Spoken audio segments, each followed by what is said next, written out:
You're tuning into the Fearless Fridays with Maryann podcast. As a best-selling author, certified life coach, and speaker, I created this podcast to inspire, empower, and transform you from the inside out. From time to time, you may hear a solo episode, but for the most part, we will be joined by real-life guests who have overcome adversity. But as they have done the work, today they are thriving. So grab your pen and paper as we get started and learn firsthand tips and tricks to change the trajectory of your lives so we can live a free, fearless, and fabulous life. Hello, everyone, and welcome back to another episode of Fearless Fridays with Maryann. I am your host, Maryann Rivera-Dannert, and today we have another amazing co-author of our upcoming book. So without further ado, let's bring her on and get started. Hello, how are you? Hi, I'm fine, thank you. How are you today? I'm great, thank you. So let's get started. You're welcome. You're welcome. So let's get started. Tell us your name and a little bit about yourself. Well, I am Her Excellency Dr. Theresa Moseley. I'm a WOMA, United Nations Peace Ambassador. That's Her Excellency. I'm from Fayetteville, North Carolina, but I live in Maryland now. I'm a retired educator after 28 years of service. I'm a U.S. Army veteran. The name of my company is TAM, Creating Ambassadors of Peace. I started that company during COVID, and I'm a transformational leader. Beautiful. So thank you for your service. Thank you. And tell us a little bit as to what led you to, become an author, to become a coach. What led you to become who you are today? Well, when I was a high school principal, I lost 2 students to violence. One kid was shot to death and one kid was beat to death in a park. It was actually stabbed. And I prayed about this. I said, oh my goodness, what can I do to make this climate more peaceful, make people understand that every life matters. President Barack Obama said, every life must be given a chance to reach its full potential, that every life matters. And so I went to a master's class and the teacher said, there are 2 days that are important. The day you were born and the day you find out why. So that day I said out loud, she said, what is your gift? I said, my gift is my voice in speaking and writing. My passion, let me think about that. I was a Girl Scout serving my community. I was in church choir serving my church. I was in the military serving my country. I was a high school principal serving my students. My passion is serving others. And then she says, so what is your purpose? I said, I think my purpose is to make this world a more peaceful place. So I went from having 1 book to 10 books to 15 books to 19 books. And in April, it'll be 23 books. I went from speaking just at my school. I retired and started doing international speaking in Paris and London and in New York City and Detroit, Michigan. So I speak on peace. That's what I do. I know this is my divine assignment. My father, who is deceased, in fact, today is the anniversary of his death in 1988. But he said to me when I saw him last, I gave him my diploma from college, and he said, Risa, this diploma is worth millions. Go take this and go live in your purpose. There are no glass ceilings for my only girl. So my father actually motivates me till this day. He's still my motivator. But that's how I kind of got into speaking and writing. That's beautiful. That's beautiful. So when it comes to, youth, you were a teacher, a principal. What is the biggest challenge that you see? The biggest challenge I see with youth is social media. The social media, when I went to school in the 60s and 70s, we didn't have that kind of influence, and television went off at midnight, but these kids have social media and they have TV 24 hours and they're influenced by the social media and they're also influenced by their peers. And a lot of times when kids turn 13, the parent is no longer their friend, but I am truly blessed that I had students that would listen to me and I would listen to them. I would say when an incident happened, I just wouldn't go to, okay, code of conduct, you're getting suspended. I would say, A, what happened? B, how did that make you feel? Then they said, what? You asked me how that made me feel? Yes. No one's ever asked me that before. Yeah. So C, what did you do? So D, what can you do differently? Okay, so what do you think the consequence should be for that? So I have children thinking, and that's another problem. People aren't talking to children Right. nowadays. They eat at different times. Sometimes it's the parent has to work 2 or 3 jobs to take care of that one child. So no one is at home when they get there to give them guidance. So social media, lack of parental guidance in some households, that is, not everybody. I don't want to put everybody in the same basket, is a problem. And the social media is a really big thing because kids get bullied on social media now. A lot of times it ends up in suicide. So Yeah. that's a shame. And you said something that was very important is, asking the child, how do you feel? And Exactly. that one question can be so impactful. So how, do you have any guidance, any tips, whether it's for another educator, for parents, maybe for another, child that might be listening to start that conversation? That's a twofold question. Let's start with the parent. You need to start parenting the day the child is born. I have this Ericksonian approach to understanding children and adolescents. And there's 4 virtues that this child needs before they go to kindergarten. Number 1 is hope. When that baby is born, if I cry, I hope they feed me, I hope they change me, or I hope they hold me because I'm cold, right? And if they don't get fed, change, or be warm, then they don't learn to trust. When your child doesn't learn to trust, they can't love. The opposite of love is hate. So hope and trust is a virtue learned between birth and age 1. And a lot of kids go to school not trusting because they didn't get that nurturing. The second one is will. When that child is learning to get potty trained, if you beat the child because they didn't make it, they're going to say, I can't do anything right. They end up in a 6th grade classroom not taking a test. I just can't do it because they've been told all their life, you can't, you can't, you can't. Right. So parents, make sure that you teach these children these virtues of hope, will, competence before they go to kindergarten. There's some certain things that they need to know. And if you have a child and it seems like they're delayed, get them help right away. Get them help right away. And if you don't know where to go, call social services or go to the school. School is always in the community. There's a guidance counselor or a school psychologist that can help you find the resources that you need to see if your child does have some developmental delays. So that's number 1 that's important. For students, I share with them, be careful of who you surround yourself with. Not everybody's your friend. Right. And this is what I teach my students. Communicate, don't retaliate. Ask the question, like, did you write this about me on social media? Because a lot of times it's people catfishing. The second thing is have compassion and empathy for others, especially when they don't look like you. We have to start loving one another. The third thing is do community service. Serve your community and serve it well. If you're serving your community, you're not going to be out there robbing people. You're not going to be out there breaking into houses if you're serving the community. And the most important thing I tell my students is to know your gift, know your passion, and live in your purpose. I love that. And that is very important. So for someone that may be raised or, living in a situation that is probably not the healthiest mentally, physically, emotionally, how does one go about finding, your purpose, your strengths, your gifts? That's where school leaders are important. The one common thing that we all have is school is compulsory. Since 1852, everybody has to go to school. And you start there. So administrators, start training your teachers to look for the strengths and weaknesses in the students. And if they're really good at something, recognize that and talk about it. Go to the guidance counselor, take an interest inventory to see maybe there's something latent that you're really interested in.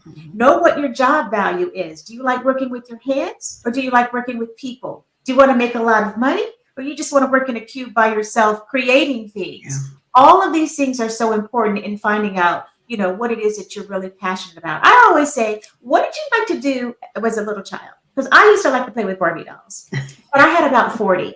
Okay. And I used to line them up in rows of 2, like they were getting on a plane. And guess what? 20 years later, I worked for an airline. I also lined them up like rows of 10, 4 rows, like a classroom. And 28 years later, then I'm teaching, so I loved working with people, but I played with Barbie dolls and I had these these roles as a stewardess and a role as a teacher. And that's what I ended up doing. But even though I feel that was part of my assignment, my divine assignment is helping make this world a more peaceful place. And so working with people that were missing planes, I just said, oh, I like helping people. And that's when I went back to school to get my master's degree in guidance and counseling and decided I wanted to work in a school. And then I went ahead and got my PhD so that I could be an administrator. I said, if I really want to make changes in schools, then I need to be in a leadership role. Yes. I love that. I love that. What was the transition like between being a teacher and a principal? Okay, so I only taught for like a year, but I was a guidance counselor for the most part, and then assistant principal. So the transition from guidance counselor to administrator, it was actually an easy transition. I was a school improvement specialist first. As a school improvement specialist, I had about 15 schools that I worked with, and everything that the principal did, I knew how to do, and everything that the assistant principal did, I also knew how to do. So when I transitioned from school improvement to as school administrator, I already had the knowledge and skills. So it was an easy transition for me. And when I was a principal, then I started working in the central office. Then I went back to the schools to help principals with observations. And so instead of just working at one school, I had several schools that I assisted. And I love that work. Yeah. I love that. That's beautiful. So transitioning a little bit, you are also an author. So tell us, what led you to become an author, and tell us a little bit about some of the books that you have written and the one that's coming up. Okay, so I started writing at 14, and this is a little sad, but it's my story and I can talk about it now. I have the gift of discernment. I kind of know things that I shouldn't know. And my brother graduated from high school in 1972. And he died in a car accident that night. And I dreamt about it before it happened. And I didn't tell him. So I thought, oh my God, this is my fault. I should have told him. And even my mother got him a watch, a digital watch for his graduation present. And when she got him the watch, I cried. And she goes, what are you crying for? Are you jealous? Something told me that he wasn't going to keep that watch. So when they retrieved him from his car, the only thing they found was the crushed case. The watch was gone. So I went to bed and I said, God, please tell me, what can I do? Just let me just go be with my brother. I'm so sorry I didn't tell him. And I prayed to God for guidance. And in when I woke up, I had this urge to just write. So I said, God is telling me to write. So I wrote a 6-page letter to my science teacher. My science teacher was Cal Coombs. Cal Coombs was a pitcher for the New York Mets. I think he also pitched for Boston. He retired early because he had a shoulder injury. They have Tommy John now, but I'm so glad he retired because he ended up being my favorite teacher.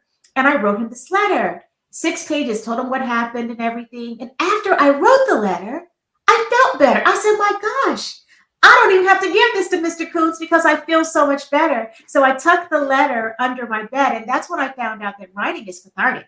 I started writing songs. I started writing poetry. Remember I said my gift is my voice. When I was younger, I used to sing a lot.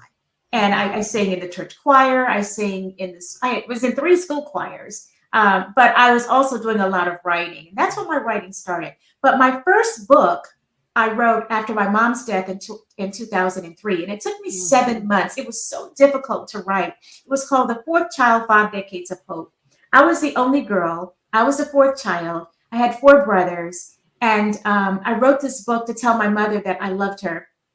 And in this book, I talk about the 4 decades of trials and tribulations, the things that I had to go to discover who I really was, my authentic self.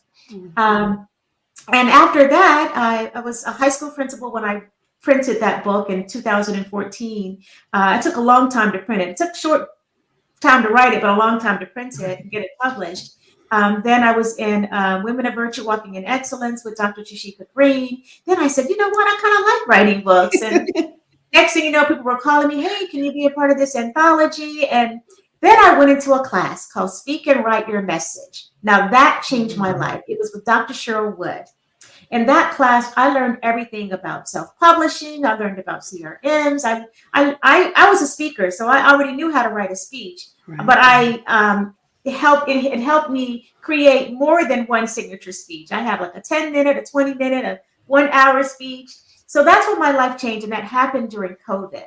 So during COVID, we were virtually working from home. Right. But after we virtually worked from home, I really had nothing to do. So I would set some time away and just write. I wrote a love story called 2 Decades Apart, and people think that's about me, but it's not.